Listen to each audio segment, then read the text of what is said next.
Halo Smartscaper Indonesia, dimanapun kalian berada, apa kabar kalian? Semoga kalian semua makin becek aja ya.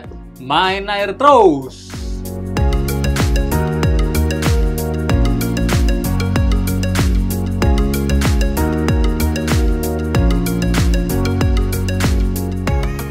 Nah, kali ini sesuai baju gua ya. Gua akan ngebahas gimana caranya untuk merahin tanaman. Bahkan ya, tanaman hijau itu juga bisa sebenarnya dibikin jadi agak kemerahan. Apalagi tanaman merah itu bisa tambah merah. Nah, artikel asli dari konten video ini disadur dari tulisannya Dennis Wong di webnya ya. Bagi kalian yang ingin lihat artikel aslinya, bisa cek link di kolom deskripsi. Bahkan ada versi bahasanya juga. Cek dulu ya.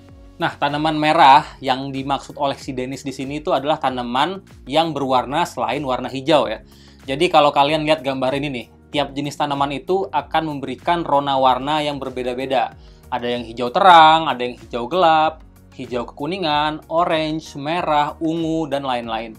Nah, banyak mitos yang beredar ya. Semakin banyak kita ngasih pupuk mikro, terutama FE, maka makin merah tanamannya. Bahkan scaper zaman dulu ya, termasuk gua ya dulu, ada yang nancepin sangobion ya ke substratnya dengan harapan menambahkan jumlah FE-nya. Itu tidak benar, itu cuma mitos ya. Nah, pada foto tank Dennis yang tadi, dia itu hanya dosing Fe ataupun iron dalam jumlah normal, kisar 0,1 ppm per hari kalau nggak salah. Nah, lalu gimana nih caranya supaya tanaman itu bisa jadi lebih merah? Sering banget kan muncul pertanyaan kayak gitu. Sebenarnya agak sulit dijawab sih, karena setiap tanaman merah itu memiliki sedikit respon yang berbeda terhadap parameter-parameter tertentu. Jadi nggak ada satu jawaban yang pas untuk semua jenis tanaman merah gitu ya. Triknya itu akan berbeda-beda tergantung jenis tanamannya. Tapi ada satu parameter yang pasti nih, yang utama dan yang paling wajib untuk memerahkan tanaman, yaitu adalah kesehatan tanaman. Untuk mengeluarkan tampilan yang paling optimal dari suatu tanaman merah, tanaman tersebut harus sehat terlebih dahulu. Sama kayak manusia lah ya, untuk terlihat ganteng bersinar tumak ninah gitu, ya harus sehat dulu. Ya nggak ada ya manusia yang lagi sakit, itu tuh terlihat ganteng atau terlihat lagi cantik, kecuali di sinetron. Nah, jadi mitos yang menyebutkan overdose Fe itu akan membuat tanaman lebih merah. Ya ada ini dari. Jadi mitos yang menyebutkan overdose Fe itu akan membuat tanaman lebih merah itu tidak benar ya. Ya benar, memang Fe itu dibutuhkan untuk nutrisi tanaman secara umum ya, untuk kesehatan tanaman secara umum. Karena tanaman yang sehat itu akan membuat pigmentasi warna itu akan menjadi lebih baik. Lalu bagaimana cara membuat tanaman itu sehat? Ya berikan kebutuhan utamanya ya, CO2 yang cukup, oksigen yang cukup, lampu yang memadai, pupuk yang seimbang, dan lain-lain. Seperti yang pernah gua bahas di video 7 kunci sukses aquascape. Yang belum pernah nonton video itu, tonton dulu ya videonya di link ini. Nah, untuk memerahkan tanaman, banyak penghobi itu yang hanya berfokus pada satu hal aja. Misalkan ngulik pupuk mulu ataupun ngulik lampu terus, ngerasa wattnya itu ataupun dosis pupuknya itu nggak pernah cukup untuk bisa merahin tanamannya. Tapi mereka itu lupa dengan basicnya, yaitu ketersediaan CO2 yang memadai, di mana karbon itu merupakan pembentuk lebih dari setengah berat kering tanaman. Nah, hal lain nih, maintenance juga penting untuk kesehatan tanaman. Bukan hanya ganti air dan sifon ya, teknik trimming dan replanting itu juga penting untuk menunjang kesehatan tanaman.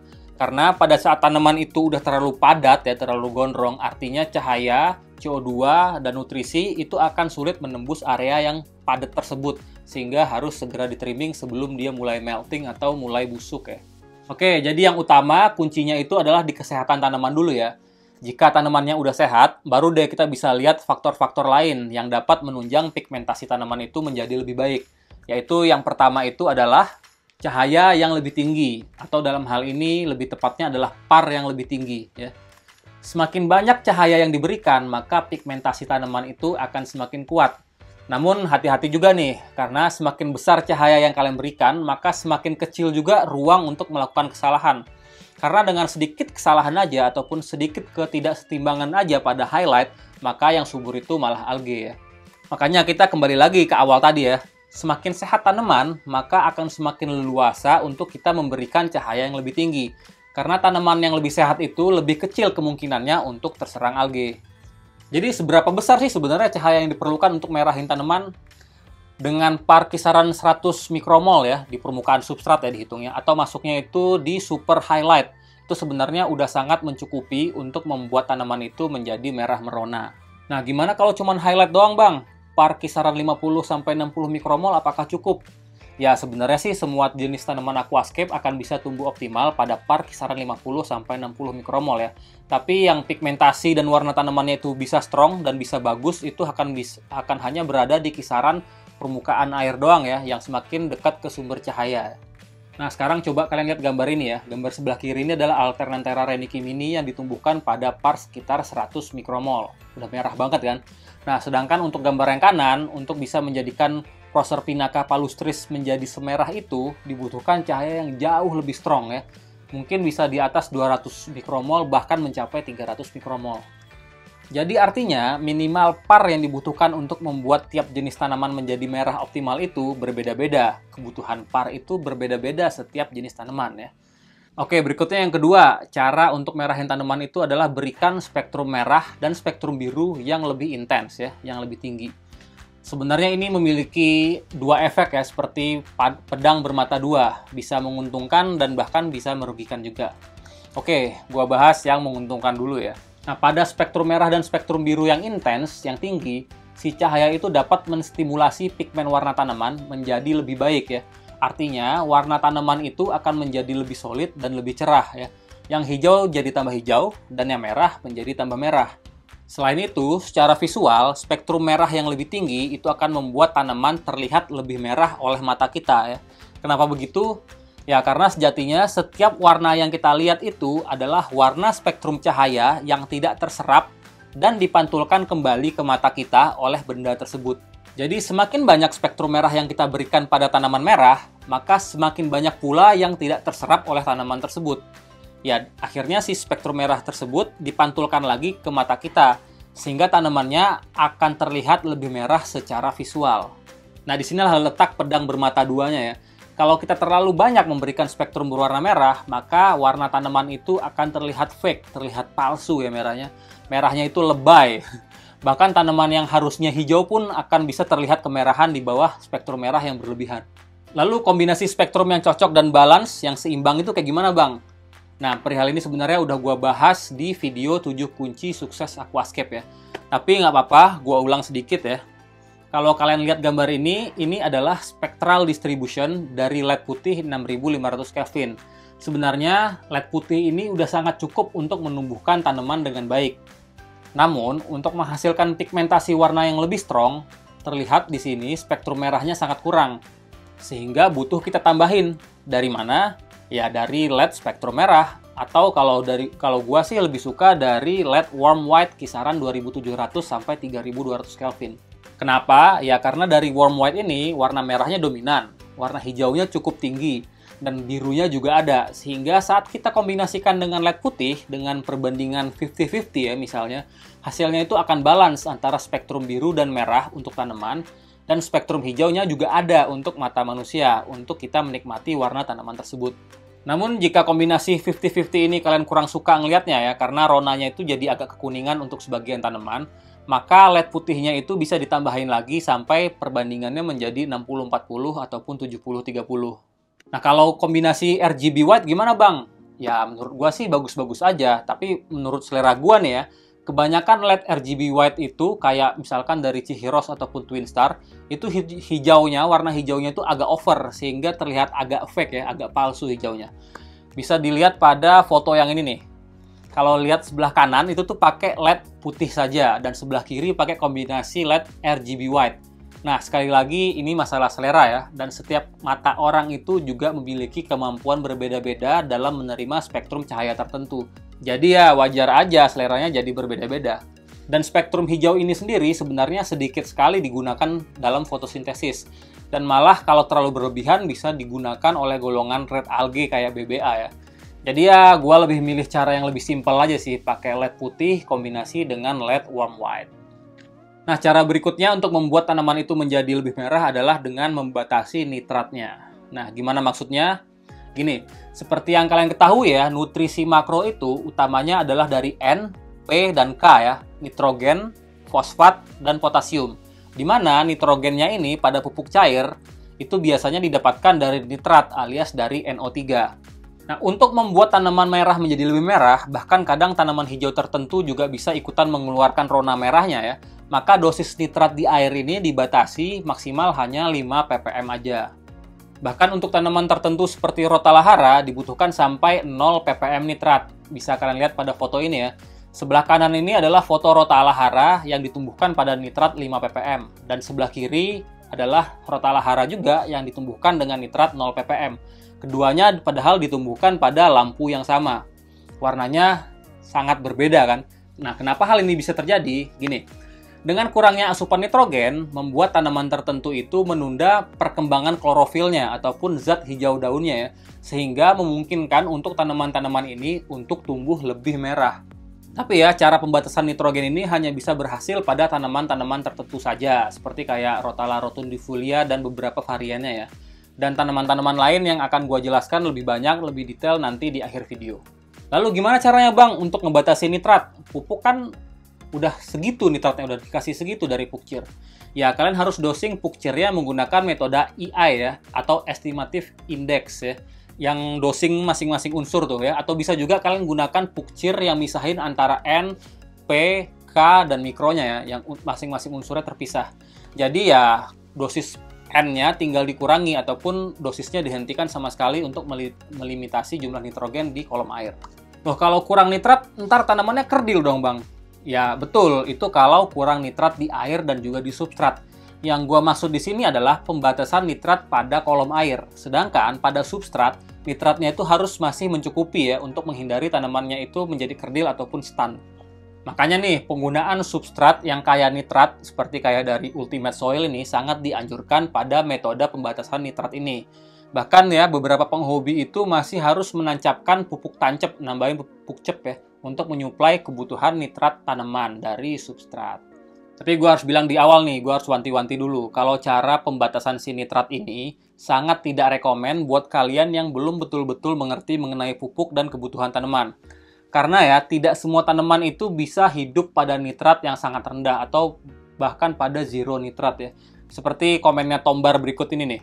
Ya, intinya sih doi bilang dan mengamini cara pembatasan nitrat ini bisa berhasil untuk memerahkan tanaman. Tapi sangat tidak merekomendasikan penghobi untuk melakukannya. Katanya sih jangan tergiur dengan foto-foto tanaman merah yang ada di internet. Dia bilang itu foto-fotonya banyak yang palsu. Masa iya aquascape super highlight tapi fotonya gelap sekali, kayak kontrasnya ditinggiin. Intinya dia bilang sih banyak foto-foto di internet itu yang diedit foto tanamannya agar terlihat lebih merah. Katanya sih daripada ngedit-ngedit kayak gitu ataupun membatasi nitrat, lebih mending pilih jenis tanaman merah lain yang lebih mudah untuk dimerahkan tanpa harus melimitasi nitrogennya. Nah, apa pilihan tanamannya? Ya, kita masuk ke tips terakhir ya, yaitu memilih tanaman merah yang sesuai. Gua bagi jadi beberapa kategori tingkat kesulitan nih. Kita mulai dari yang paling mudah ya. Oke, yang pertama yang easy ya. Yang paling mudah ini kategorinya adalah tanamannya itu udah merah dari sononya. Mau digimanain lampu dan pupuknya pun tanamannya pasti akan selalu merah. Cuma ya tentunya akan lebih merah, akan tambah merah jika diberikan pencahayaan yang highlight dan pupuk yang seimbang dan pupuk yang cukup juga ya. Nah, jenis tanaman tersebut antara lain Nymphea zenkeri red, Ludwigia sp red, Echinodorus rubin dan beberapa variannya, Cryptocorin undulata red, ini sebenarnya agak kecoklatan sih, Cryptocorin flamingo, pakainya jangan yang dari tisu culture ataupun in vitro ya, gampang melting. Beli dari akuarium orang lain aja yang udah berhasil numbuhin. Dan Cryptocorin hobbit, ini warnanya lebih ke coklat sih sebenarnya. Terus ada juga beberapa jenis tanaman lain yang daun bagian bawahnya itu berwarna merah ya, namun atasnya itu agak kehijauan kalau misalkan ditanam di kondisi yang kurang highlight. Seperti spesies dari Alternanthera renici, Ludwigia repens, dan Ludwigia palustris. Oke, kita lanjut ke kategori yang menengah ya, yang medium. Yang masuk kategori medium ini adalah beberapa spesies tanaman yang lebih rewel requirement-nya untuk bisa menjadi lebih merah. Kayak misalkan CO2-nya harus lebih tinggi, lampunya juga harus lebih highlight, nutrisinya harus lebih kenceng, namun nggak harus sampai membatasi si dosis nitratnya ya. Contoh tanamannya itu antara lain Ludwigia glandulosa. Ini sebenarnya warnanya agak ungu sih dan tidak terlalu susah untuk ditumbuhin. Lalu ada Rotala ramosior florida. Ini juga ungu sebenarnya, tapi lebih susah untuk numbuhinnya. Dan beberapa varian dari tanaman Rotala mini butterfly. Nah, kalau jenis yang ini sih lebih sensitif dan lebih fragile ya, agak sulit. Masih di kategori medium, ada beberapa tanaman lain yang butuh lebih highlight lagi dan lebih banyak spektrum merah dan spektrum birunya, yaitu antara lain Rotala marcandra dan beberapa variannya, Ludwigia senegalensis, lalu ada Didiplis diandra, dan yang terakhir Persicaria Sao Paulo. Sebenarnya warnanya agak keunguan sih yang ini. Oke, yang terakhir, yang hard ya. Ini termasuk kategori yang paling rewel untuk dijadikan merah optimal, merah merona ya. Dia lampunya harus super highlight, spektrum merah dan birunya harus sangat strong, dan butuh juga limitasi nitrogen seperti yang gua jelasin tadi sebelumnya. Nah, beberapa tanaman tersebut adalah Rotala rotundifolia dan beberapa variannya, seperti Rotala colorata, Rotala hara, Rotala yaoyai, dan varian rotundifolia lainnya. Lalu ada juga Ludwigia arcuata, Ludwigia brevipes, Hygrophila araguaia, Hygrophila pinnatifida, Limnophila aromatica, Eriocaulon quinqueangulare, Trituria lanterna, bahkan ya Glossostigma elatinoides juga bisa memerah, mengeluarkan rona merahnya dengan cara ini. Lalu juga Pogostemon helveri red sepertinya memerah juga karena limitasi nitrogen. Nah, kalau kita mau pakai berbagai jenis tanaman dari ketiga kategori ini, gimana caranya bang? Takutnya kalau mau limitasi nitrogen malah berakibat buruk buat tanaman di kategori yang lain. Ya harus dikontrol dari dosing pupuknya, cari jalan tengahnya ya, yang bisa mengakomodir untuk semua kategori. Kalau dijelasin di video ini sih akan jadi sangat panjang banget videonya dan rumit sekali untuk dijelaskan. Karena tanaman-tanaman aquascape ini kan datangnya dari berbagai belahan dunia ya, yang mana di habitat asli tanaman-tanaman tersebut memiliki parameter air dan parameter lingkungan yang berbeda-beda pula. Jadi kebutuhannya di akuarium pastinya juga akan berbeda. Tapi kalau kalian pengen tahu dan pengen coba gimana cara melimitasi nitrogen dan cara dosing yang benar, kalian bisa buka link artikelnya si Dennis yang tadi ya. Cek di kolom deskripsi. Intinya sih kalian harus tahu karakter tanaman kalian, kebutuhannya itu seperti apa, dan sesuaikan dengan spek akuarium kalian. Dan sesuaikan juga tentunya dengan tingkat kesabaran kalian ya. Ternyata rumit juga ya. Ingat, aquascape itu memang tidak mudah, tapi tidak susah kalau kita mau belajar. Makanya saksikan terus Aquajaya Aquariset, channel lengkap belajar aquascape. Be a smart scaper. Akhir kata, Assalamualaikum warahmatullahi wabarakatuh. Bang Wen pamit. Ciao.